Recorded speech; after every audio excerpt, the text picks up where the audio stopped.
ACC media days, or I guess post-spring ACC meetings just happened for our Clemson Tigers and the rest of the ACC. Obviously, there were interviews by Dabo. There were interviews by Commissioner Jim Phillips. And one of the topics that was brought up, Jordan, was this new scheduling agreement between Clemson and Notre Dame. We talked about this last week about how beneficial the scheduling agreement was for both universities and really the ACC as a whole. I know it kind of financially benefits Clemson, it financially benefits Notre Dame, but ultimately it does put the ACC on national television for a big time game for the next 12 seasons, right, starting in 2026. But with that said, Jim Phillips was asked about Notre Dame's 5 games that they are required to play against ACC schools every single year, and he made it very clear that this agreement does not count when it comes to the ACC's agreement with Notre Dame and those 5 games that they must play against ACC opponents every single season. So what does that mean? That means that the 5 games that were already scheduled between Clemson and Notre Dame will count towards those 5, right? So in those seasons that Notre Dame was already scheduled to play Clemson, those games will count. The other 7 that Clemson and Notre Dame scheduled will not count towards those 5. So I guess in those seasons, Clemson or Notre Dame would have to play Clemson plus an additional 5 ACC teams. So they would be playing 6 ACC games in those years. So basically the only years that will count with the 12-year scheduling agreement between Clemson and Notre Dame will be the 27th season, 28, 31, 34, and 37. So those seasons will count towards the 5 that they must play. The other 7 seasons will not count. Your thoughts on this and why the ACC is taking this stance? And does it surprise you? Did you think the ACC was going to count this as one of the 5 games with the new scheduling agreement? Or does it make sense that the ACC is only recognizing the 5 that were previously scheduled? Yeah, I'm glad we got clarity on it. Because, when we talked about this last week, it was reported that, the games would count. Yes. So now, but now we have an official statement from the commissioner that says they won't. So what does this mean for Clemson? Not very much. It doesn't really change anything.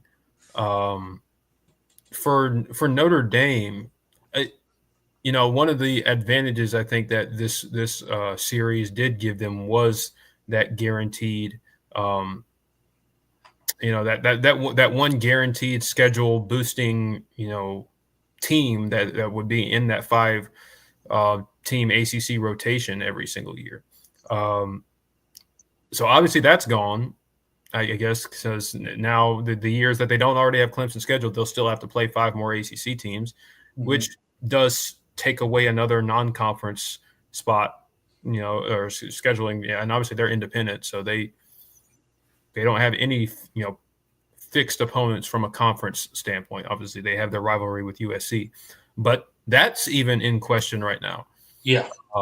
So, I still think this is a good deal for Notre Dame regardless, but it does kind of lessen the it does lessen one of the advantages that I thought that this deal would have given them had those games counted towards the 5 that they play every year. So I don't know. It's strange because it seemed like on Notre Dame's side, they seemed to think that it would, that it would count. So I don't know if there were discussions after the fact with the ACC or whatever, or if there's a conflict there. I don't know. But the ACC has come out and Jim Phillips has come out and said that, okay, they do not count unless there are, except for the games that were already scheduled. Yeah. So yeah. I don't know. I still think for Notre Dame, with the USC series, being in question because USC seems to be terrified of playing a tough non-conference. Not They just can't afford to play another Power 5 team, Jordan. I don't know, It's a man. very daunting It's schedule. too hard. It's too hard. They gotta go play all those Big Ten teams. You know, they got to play Maryland and Nebraska, and you know, it's tough, man. Rutgers. Yeah, I know, man, and it's so difficult. Like one of the things that they would always say is like, okay, but it's like, yeah, but we have to play Ohio State and Penn State and Michigan and Wisconsin and all the and Iowa, all the big bigger programs in the Big Ten, and I'm like, right. Okay, what years are you actually playing all those teams? Yeah, like in the same year. You even have a single year where you're playing the top 4 teams in the Big Ten. Probably not. I highly doubt it. You're probably playing like 2 of those top 4 programs at most a year. So, and that's probably not every year. So I don't know what that's about. Don't know how that's going. Like I don't know if like we're going to lose the Notre Dame USC yearly rivalry. I think that would kind of suck as a college football fan. Yeah, I mean it would suck because it's another thing on the long list of now things that we're losing as college football fans, right? Like we could make a list that would that would extend the length of North Carolina at this point, of just little things that we've lost as college football fans. And some of them people don't see as significant. Some people see them as significant, but it just like we've slowly chipped away at, in my opinion, kind of the fabric of college football. And that would just be another series that's going to die due to conference realignment, the SEC and the Big Ten possibly going to 9 conference games, which, in that sense, they're not going to want to schedule other Power 5 non-conference games, right, other than their rivals. So like Georgia, for instance, if the SEC were to go to a 9-game conference schedule, they're going to play Georgia Tech. So that's 10 Power 5 opponents. They're probably not going to be interested in playing Clemson and having 11 Power 5 opponents on the schedule in a given season, right? Yeah. So that's when you see kind of the projection of this, like the Clemson Notre Dame series or scheduling agreement makes more sense because we are assuming that at some point the SEC is probably going to go to 9 conference games. And that deal with Georgia, those home and homes are going to go away, right? USC, same thing with the Big Ten, right? That scheduling with Notre Dame probably going to go away.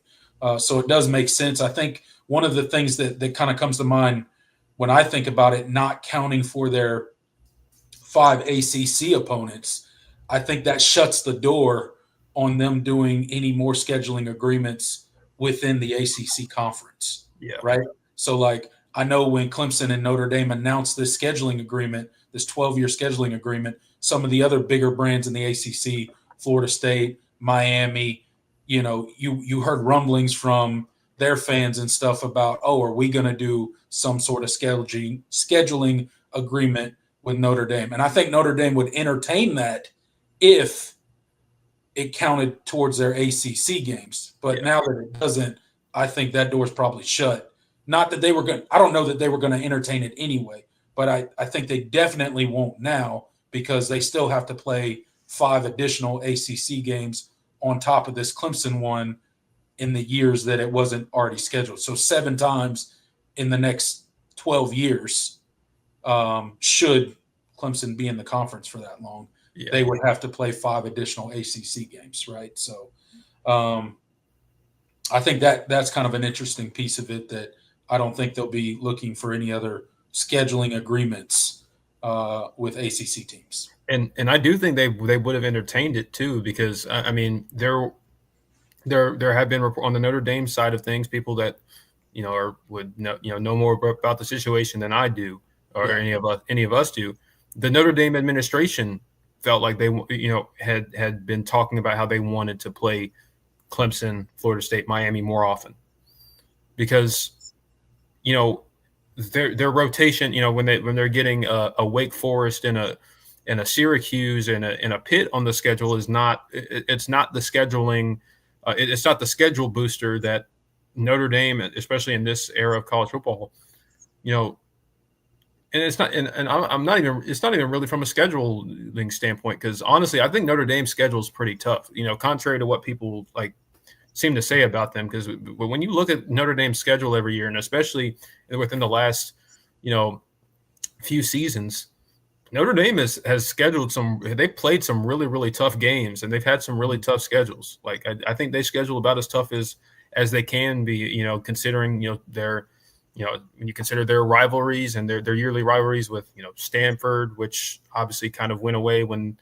you know, Stanford joined the ACC and you know, conference realignment happened. But, you know, I think they play them this year, so that's good, I guess. You know, they always play Navy.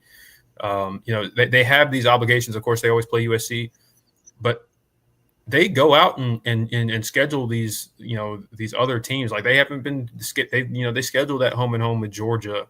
You know, they've gone and played, you know, the Wisconsins of the world. And like, you know, they're about to play Miami this year, which I guess is part of the agreement, or the scheduling rotation, but still, like Notre Dame goes out and they go and schedule you know, pretty strong. And so I think even just from a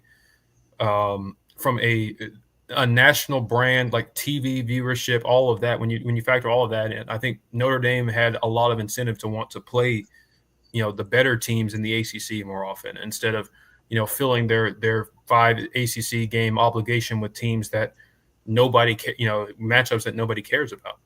And so I think they would, like, had this had come up, or had it, you know, gone further, like I think you would have potentially seen a Florida State, Notre Dame type of scheduling. I don't know if it would have been 12 years every single year, but some sort of thing where Notre Dame is playing the bigger brands in the conference more often. You know, people are going to watch Notre Dame play Florida State, no matter, even if Florida State's not particularly good. That's going to get more views than playing an 8-4 Pitt or Syracuse. No, yeah. That's just the reality. And so people are going to watch them play Miami. That's going to be a really big, you know, that got scheduled. I think that got announced for 7:30 on ABC this year. Like, that's going to be one of the most watched games of the year. Those are two, you know, that's the return of Catholics versus convicts and all that. So it's like there are a lot of reasons for Notre Dame to want to schedule the bigger teams, and now that kind of seems to be out the window. This might be just kind of a one-time thing with Clemson. So we'll see. We'll see what turns out. I'm still excited for it. I haven't seen a Notre Dame fan that hasn't been excited for it. I haven't seen another Clemson fan that isn't excited for it. I think it's still great for both parties. But on the Notre Dame side of things, it kind of lessens the deal a little bit.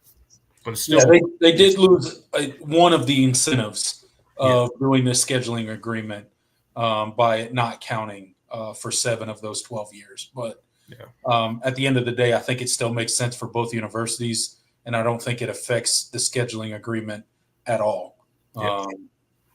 So we'll see how it plays out. John Sarian says we should get Will, our resident Notre Dame fan, on to talk about it from a Notre Dame standpoint. Yeah, absolutely. We'll do that in an upcoming show for sure. But I'm not surprised by Jim Phillips' response to it. You know, they're going to try to protect the ACC. And, you know, I think the whole deal by not counting it is they're not trying to take a game away from another ACC team in that season that otherwise would have played Notre Dame and would have had a higher rating game than they otherwise would have. So, but again, we'll see how it all hashes out. But I'm still excited for the series, just like you, Jordan. I think it's great. I can't wait for 2027 when it kicks off and we get to watch a home and home back and forth for 12 straight seasons. Hopefully all 12 of those games actually happen. One never knows.